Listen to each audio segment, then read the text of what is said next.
Tech Cocktail Sessions, educational and inspirational talks from experienced startup founders, entrepreneurs, and thought leaders. So first off, my name is Matt Dorey, and thank you guys for having me here. A lot of the stuff that I've been hearing today, it's just super inspirational how many people have sort of the same mindset here, and I think that's the power of creating something like this, and like Matt was saying, getting people together in physical space. There's what I was trying to think. We sort of just got the opportunity to come up last minute. So I was thinking about what to talk about and what I could sort of share with the audience. And there's one sort of big thing for me that stuck out personally over the last 25 years. I've been an entrepreneur since I was a kid and done some different things. And the biggest thing that stuck out is the importance of focusing on inputs versus outputs or outcomes. And so I thought to sort of share that story with you. I'll tell you a little bit about, or share that lesson with you. I'll tell you a little bit about my story and how I got started and how I sort of came to that big insight, which I really feel has changed my life. So I started, I'm actually from Canada, so I'm from Halifax, Nova Scotia, grew up in a small fishing town, and I actually grew up in a dojo, so everyone in my family was a black belt. My dad was national champion, my mom was a black belt, my cousins were black belts, my brothers were black belts, and so I had this really sort of interesting, unique upbringing, and from the time I was about 3 years old, that was my entire life. So my parents literally, their vision for me was to go to the Olympics and get a college degree, and that was pretty much it. They were both uneducated and really passionate about Taekwondo, and so that's pretty much how I was sort of hardwired since I was a kid. And so by the time I was 9, I got my black belt, and by the time I was 15, I was like traveling around the world, and I'd been to won several national championships in Canada and was representing Canada at the World Championships at various different events and things like that. And there's another thread that sort of emerged for me during the same time. As when I was about 7, I got a computer, and I got super passionate about computer programming, and so I started programming really young. Actually started doing university classes and things like that and doing C++ when I was around 11. And so pretty much I did a single sport, which was Taekwondo, which was pretty solo, and then when I wasn't doing Taekwondo, I was pretty much just sitting on my computer 24/7. And as a result of doing those things, my parents' desire for me to go to school and get a college education, I spent less and less time at school. So I actually remember when I was around 10 or 11 programming and literally like just skipping school and not going in. And so those were sort of the first two things that happened to me in my life, Taekwondo and then computer programming. When I was around 14 or 15, my parents got into some financial trouble, so they actually owned the Taekwondo school. That was how we supported ourselves. And so when they got into financial trouble, it was like, okay, all hands on deck, we need to figure this out. And they got me involved in trying to help them build the business. And so I was around 15, and they actually I remember they were just like, we're pulling you out of school and we're moving to the other side of the country. And literally, they opened a jewelry kiosk. And so I went from like being in school to, not that much, but still some, to like not being at school at all. And I was like 15. And I thought that was normal, which I learned later was really not normal. And so the third thread was I started to learn about entrepreneurship, and I started to get really passionate about what entrepreneurship can do for the world and different things. And with my background in computers, started companies and started doing different things like that. But the big when I was 15, something really changed for me. And what changed is that the things I was so passionate about, the things that I'd spent my whole life doing, Taekwondo and programming and working on my computer and stuff like that, because I realized I had this strong desire in my life to be successful. And so much I think of like my internal wiring when I was a kid about being in Taekwondo and like coming from a poor family and trying to achieve something. As I got older, began to see that, I began to apply those things and say, okay, well, how do I actually be successful in society, and how do I be important, and what is all these different things. And I changed my focus from the things that I was really, really passionate about to things that I wasn't as passionate about, and I began to get concerned with like, okay, how can I make money, and how can I, all these other sorts of things.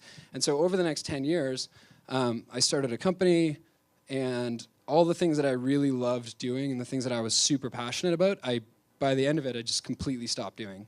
So and I actually dropped out of high school as well. So I dropped out of high school and started trying to make money and was doing all these different things, and yeah. So basically, what happened is I started optimizing for the output. I started thinking about goals and objectives and where I wanted to be when I was 25 and where I wanted to be when I was 30 and where I wanted to be when I was 50. And I was thinking about all these things and putting constraints and sort of getting attached to things that really were outside of my control. And I started a company. By the time I was about 18, we'd raised about $1 million in financing, and began to sort of just go along the path of building a company and learned sort of some of the things to do, some of the things not to do, and just rode this really cool and interesting entrepreneurial journey. And by the end of it, we'd raised about $20 million in venture financing. We opened offices in 3 countries. We'd purchased a company in New Zealand, and I just got to sort of experience the whole idea of like going from just starting something being passionate about to sort of getting into a big company.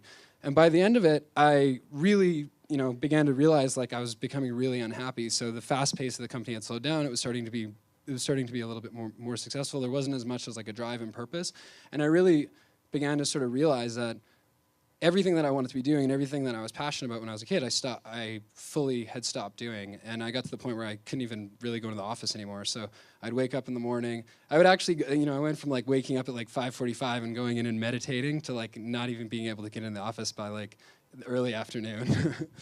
And what I learned, so I'm here with one of my friends, Farhad, and so he was one of my really good friends in New York, and he was building his business, and so we talked a lot about this, and we were like, let's just go on vacation and let's just sort of unwire and take some time to be reflective. And we went to the Dominican Republic, and we got there, and we were supposed to take 3 weeks off and vacation and just sort of sit in the sun. And what happened is we ended up like 3-4 days into the trip, we ended up at a Haitian refugee camp, and witnessed extreme poverty and witnessed sort of human beings at the lowest of the low, and it had a really profound impact on me, and I think it had a really profound impact on us. And what we began to realize is we started to go through, and as an entrepreneur, we're always looking at what's the root cause of things, like what causes these things to happen. And I think a lot of people right now in the world are trying to fix surface level problems, and why I'm excited about this group is like people are trying to go down to the bottom of the stack and deal with the really, really messy things, like how human beings live, how they work, how they think, their environment, all those sorts of things. And when we were in this Haitian camp, what we figured out is, are these issues political? Are they government? Are they economic? And as you continue to go down to the bottom of the stack, you realize that people have created the world that we live in today. It's just people, just like us, just like me, just like you guys, and you get down to that. And for me, that was really sort of a really profound experience. And so I began to think, who do I want to be as a human being? And I began to get less focused on where it was I wanted to go in life and what goals and what objectives I wanted to achieve, to just like, how do I make myself a better person? So many people, and this is like, become cliche in textbook in tech, are talking about changing the world. Oh, we're going to change the world, and we're going to do this, and we're going to do all these different things. But so few people actually talk about changing themselves and what it is they need to do and where it is they need to improve. And I really believe that, your community in the world is going to be a byproduct of the people in it. And so we need to work together on we first sort of like need to work on ourselves before we can work on all these additional things. And that's what led us to the next venture. And so I went home, basically exited, built a plan for a year to exit my last company. A bunch of my friends did the same thing with us. And when we were thinking about our next venture, we really tried not to focus on product or companies or markets. Like if you look at how people start companies today, or if you go meet with a venture capitalist or whatever the case may be, is people look at opportunities from the outside in. So they say, oh, this market's hot, or there's an opportunity here, and we actually want to do something in that space. And then they try to attribute personal meaning to that objective or that space. And so what we tried to say is like, let's not limit ourselves to what we can create, and let's not try to think too far into the future. Let's just think about like the first week of the company. What does it look like when we wake up in the morning? Do we have to commute?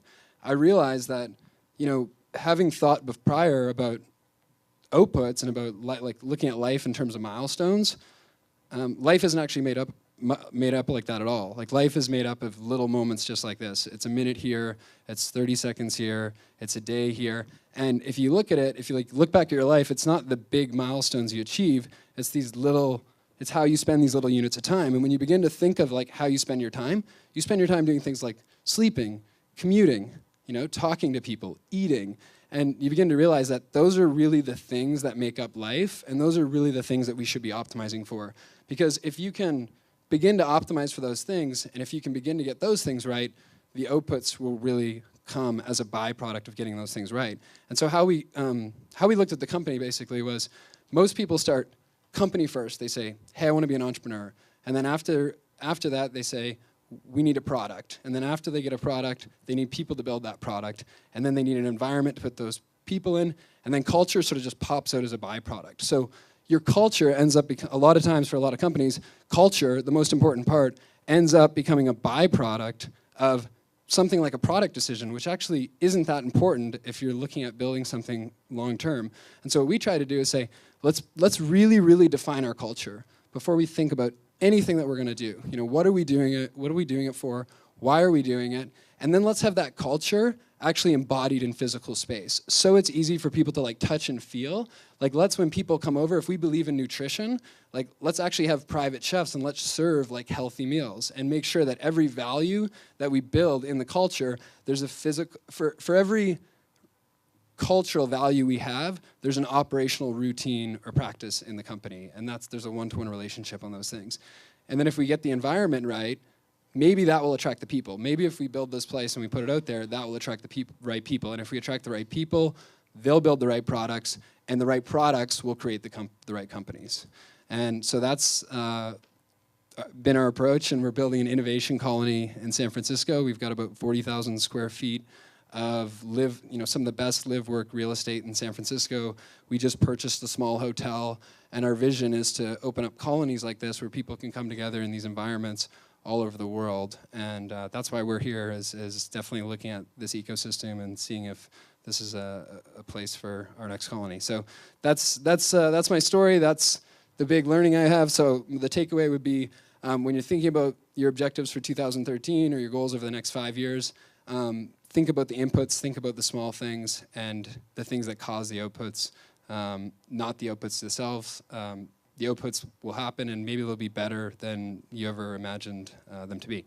So, thank you guys.